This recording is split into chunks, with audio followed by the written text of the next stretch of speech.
Kaya sila'y nandyan na. Hindi lang Si Aljo Bendijo sa DCXL News. Si Idol, Attorney, Director Aboy Paraiso ng hepe po ng Cyber Crime Investigation and Coordinating Center. Idol, good morning po, Attorney.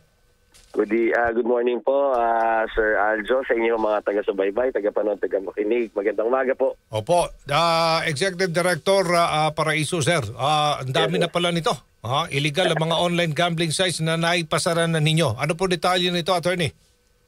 Since 2022, nung simula ng ating administrasyong Marcos, marami na ho tayong ipasarang mga illegal sites po. Hindi lang ho gambling yan, Boss Aljo.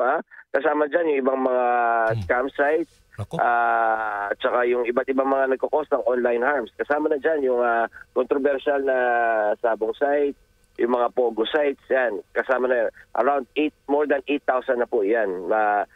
And counting kasi tuloy-tuloy ho. At pinag-think pa ho natin yan, Sir Aljo, dahil ngayon nagkaroon na tayo ng Threat Monitoring Center para tayo naman mismo ang sumusuyod.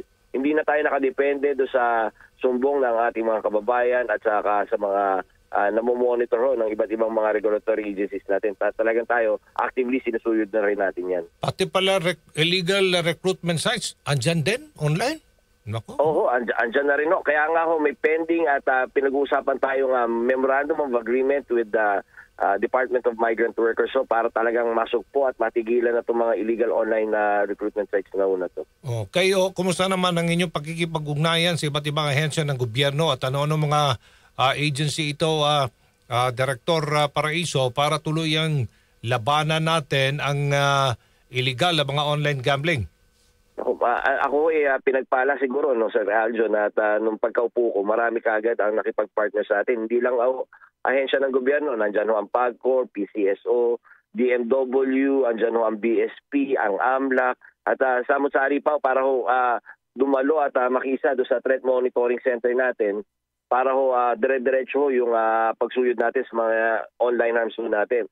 But more importantly, pati yung private sector, Sir Aljo, andyan yung mga iba't ibang mga advocacy groups, ang Bankers Association of the Philippines, nakipag-ugnayan na rin sa atin para talagang yung mga illegal online harms na nararanasan natin, lalo na yung mga financial scams. So, Sir Aljo, talagang ma-identify at masupunan natin. Kumusta naman ang pakiusap natin sa mga influencers na i-take down na kanilang mga content na endorso ng mga illegal online gambling dito, Director?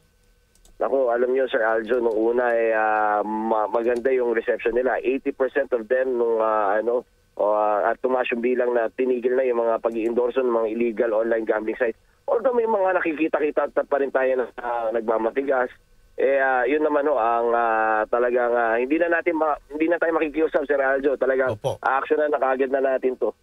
Oo, kasi di ba padala kayo na masyokos order dito sa mga social media influencers? Oo, at talaga siseryosohin natin silang kakasuhan, Sir Aljo. Hindi yan biro-biro lang. Opo, okay. Sige. So ano pang susunod natin mga hakbang na asahan po natin na gagawin na si ICC sa inyong pong pamumuno dito?